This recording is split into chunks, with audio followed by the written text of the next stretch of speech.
이 시간 다 같이 사도신경으로 신앙 고백하도록 하겠습니다. 전능하사 천지를 만드신 하나님 아버지를 내가 믿사오며 그 외아들 우리 주 예수 그리스도를 믿사오니 이는 성령으로 잉태하사 동정녀 마리아에게 나시며 본디오 빌라도에게 고난을 받으사 십자가에 못 박혀 죽으시고 장사한 지 사흘 만에 죽은 자 가운데서 다시 살아나시며 하늘에 오르사 전능하신 하나님 우편에 앉아 계시다가 저리로서 산자와 죽은 자를 심판하러 오시리라. 성령을 믿사오며 거룩한 공회와 성도가 서로 교통하는 것과 죄를 사하여 주시는 것과 몸이 다시 사는 것과 영원히 사는 것을 믿사옵나이다. 아멘. 이 시간 찬송가 322장 함께 찬송하겠습니다. 찬송가 322장 세상의 헛된 신을 버리고 함께 찬송하겠습니다. 세상의 헛된 신을 버리고 하나님 이름 높여 기리세 온 천하 백성 모두 나와서 다 같이 하나님만 섬기세 세상의 헛된 우상 버리고 인간의 모든 부귀영화와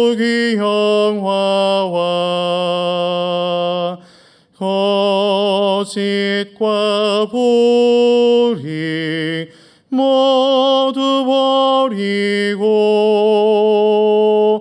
온전히 하나님만 섬기세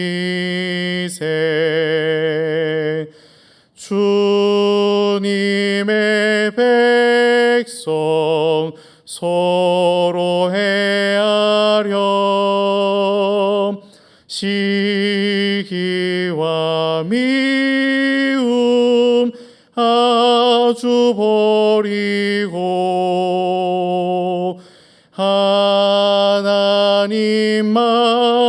하나님만을 홀로 섬기는 천국을 어서 이뤄 주소서.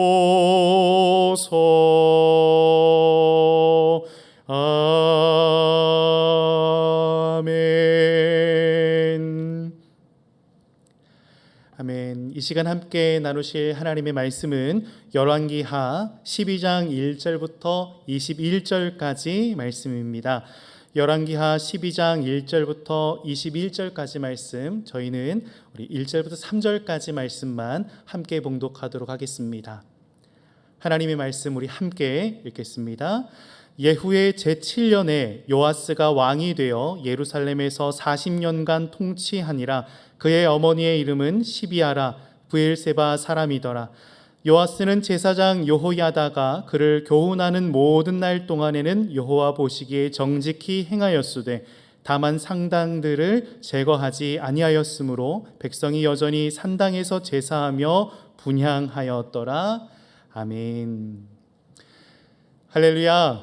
오늘 또 하나님의 평강이 말씀으로 하루를 열어가시는 우리 양문의 모든 가족들 가운데에 가득하시기를 주님의 이름으로 축원합니다.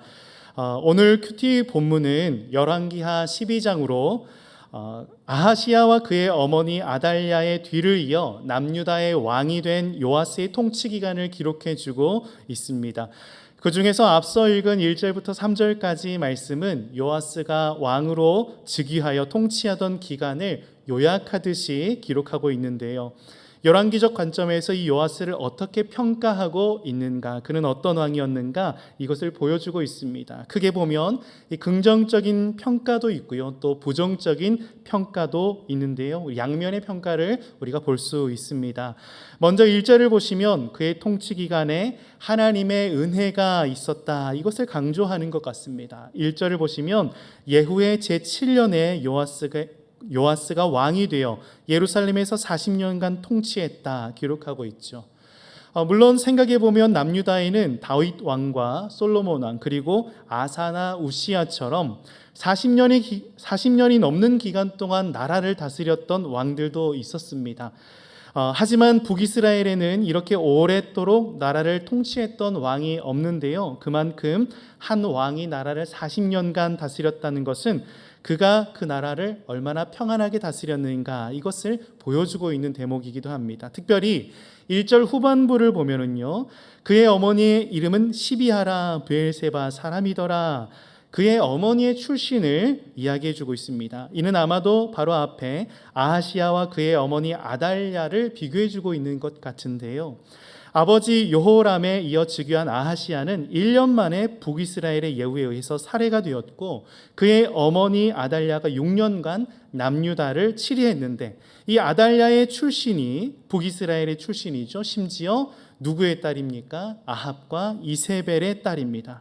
이 모자가 남유다를 통치한 기간이 바로 도합 7년인데, 브엘세바 유다의 남부 지역 출신의 어머니를 둔 다윗 계열의 왕, 제7세의 왕이 오른 이 요아스는 40년간 나라를 다스렸다, 이것을 보여주고 있습니다. 이것은 어린 요아스가 대단해서가 아니라 하나님께서 다윗 왕조를 어떻게 붙들고 계시는가, 여전히 굳건하게 하시고 있다라는 것을 보여주고 있는 것이죠.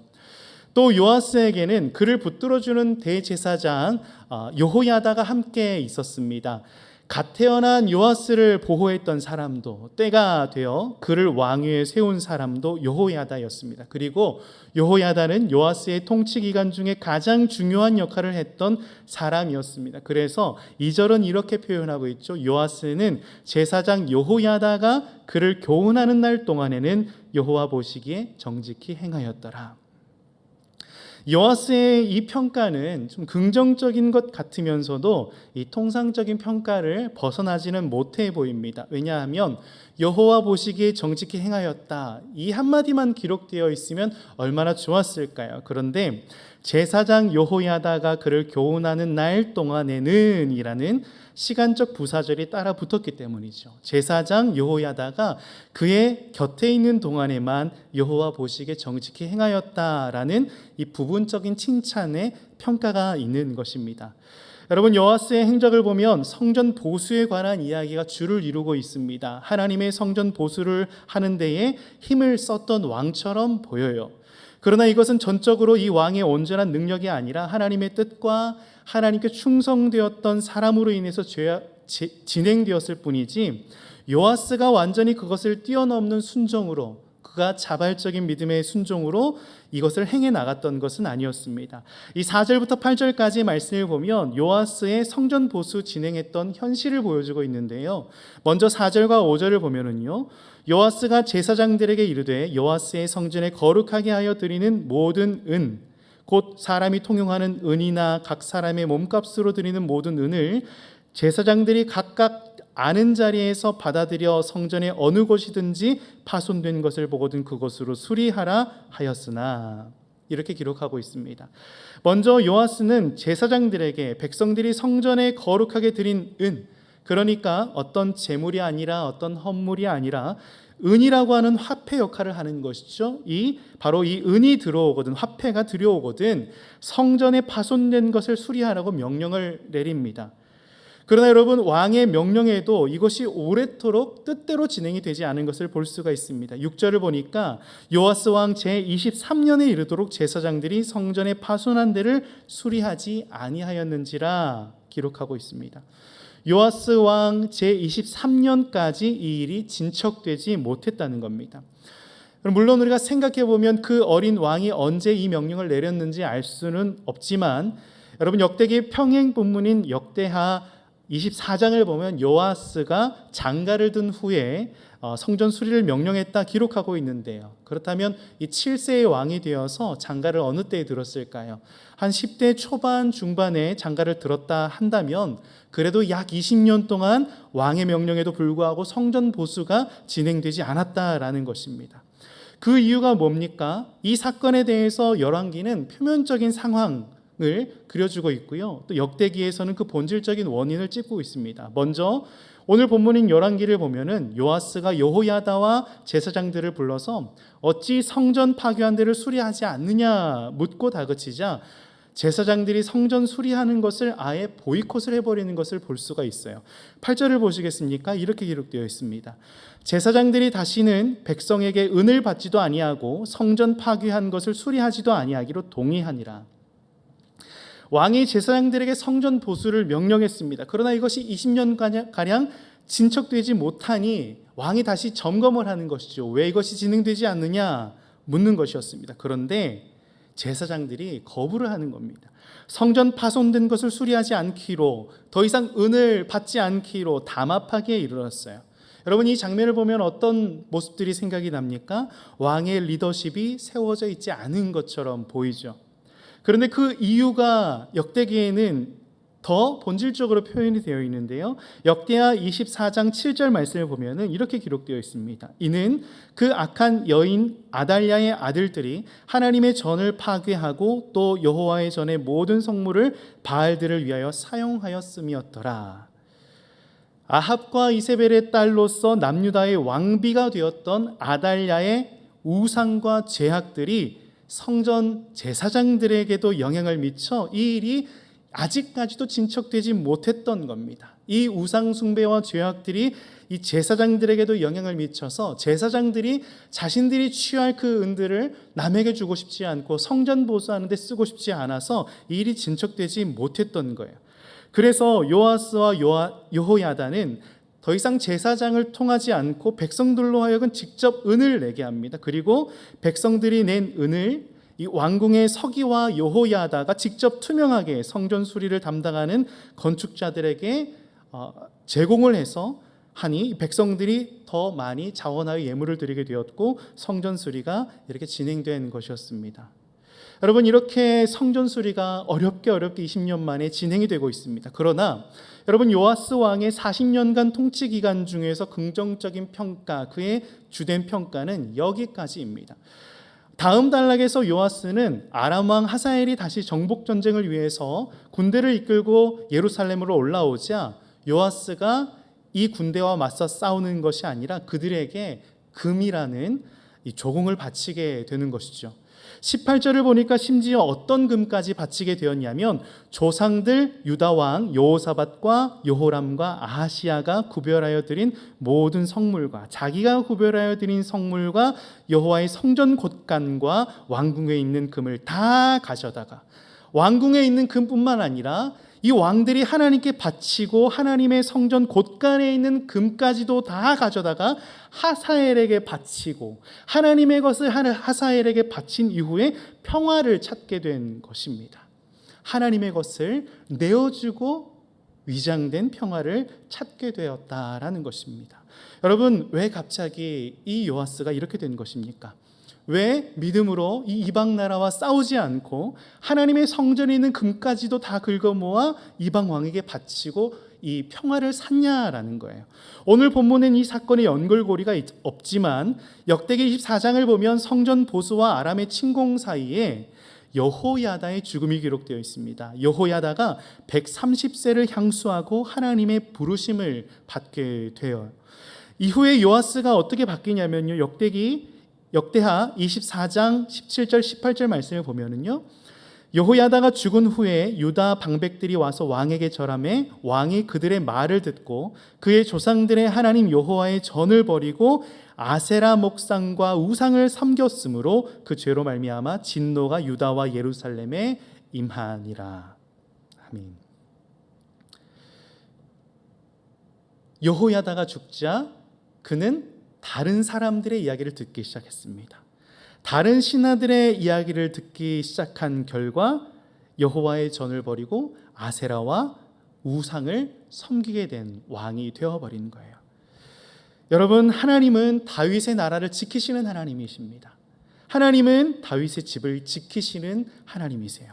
하나님은 이 집을 지키실 뿐만 아니라 강성하게 하셔서 다윗의 나라가, 솔로몬의 나라가 부국강성한 이후에 이방 나라들로 하여금 조공을 받는 나라가 되게 하셨습니다. 그러나 요아스, 하나님의 은혜로 왕위에 올라서 40년간 평안하게 나라를 다스린 것처럼 보이지만 20년이 넘도록 성전 보수를 진척시키지 못한 왕 여호야다가 하나님의 부르심을 받자 금세 사람들에 의해서 여호와의 전을 버리고 아세라와 우상을 섬기게 된 왕, 아람이 쳐들어오자 성전에 드린 모든 금은 보화를 가져다가 이방 나라에 바쳐 평화를 산 왕이 되어버린 그 왕, 하나님을 바라보지 못하고 이 집을 지키시는 하나님을 믿지 못하고 자신이 어떻게 하면 이 나라를 평안하게 할 수 있을까? 돈이면 할 수 있겠구나. 돈을 들여서 평화를 산 왕이 되어버린 거예요. 여러분, 우리는 여기서 교훈을 하나 발견하게 됩니다. 우리는 이렇게 이 요아스의 행적들, 이 평가들을 바라보면서 그래도 북이스라엘의 여러 악한 왕들보다야 요아스가 낫지, 악한 일을 행하면서 오랫동안 통치하지 못한 왕들보다야 40년간 나라를 안정적으로 통치한 요아스가 낫지, 그래도 성전 보수를 할 생각이라도 했네, 그러니 요아스가 낫지, 그렇게 40년간 평안했으면 됐지, 그래도 조금 나은 왕이네, 이렇게 평가를 하고 말 때가 많습니다. 그러나 여러분, 하나님이 바라보시는 관점에서 그에게 무엇을 기대했을까요?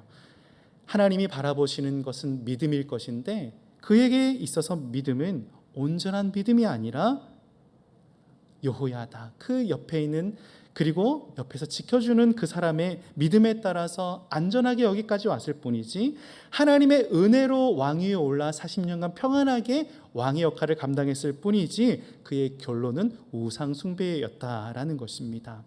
사랑하는 여러분, 우리가 믿음의 특징 한 가지를 생각해 볼 수가 있습니다. 우리의 믿음에서 절대라고 하는 부사가 붙지 않으면, 절대 믿음이 아니면 믿음은 더 이상 우리에게 실효성 있는 믿음이 되지를 못합니다. 요아스는 어쩌면 다윗의 혈통으로 은혜를 입었습니다. 하나님의 언약 안에서 그는 다윗 계보를 잇는 왕이 되었고 40년 동안 나라를 평안하게 통치했어요.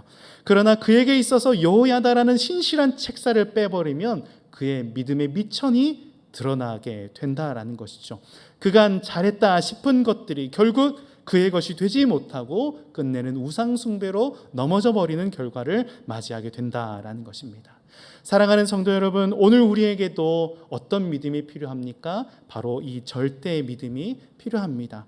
오늘 하나님의 은혜로 여호야다 같은 지도자나 또 누군가가 우리를 주께로 인도하는 인도자가 있거나 또 우리가 서로 주님을 바라보도록 섬기는 이 귀한 공동체가 있다면, 이러한 믿음의 공동체에 나를 이끌어주는 지도자, 인도자가 있음에 감사해야 하겠지만, 이것은 너무나 분명하게 감사해야 할 고백거리지만, 이 감사와 함께 우리의 믿음이 다른 어떤 것에 끊임없이 기대고 있는 것이 아니라 우리의 믿음으로 주님을 바라볼, 주님만 바라볼, 그래서 주님께 순종할 수 있는 절대 믿음까지 나아가는 우리의 믿음의 성장이 필요하다라는 것입니다. 믿음에 있어서 절대가 빠지고 1%의 아니 0.01%의 타협이 허용된다면 그것은 더 이상 우리에게 믿음으로서 작용할 수가 없는 것이 되어버리는 것이죠.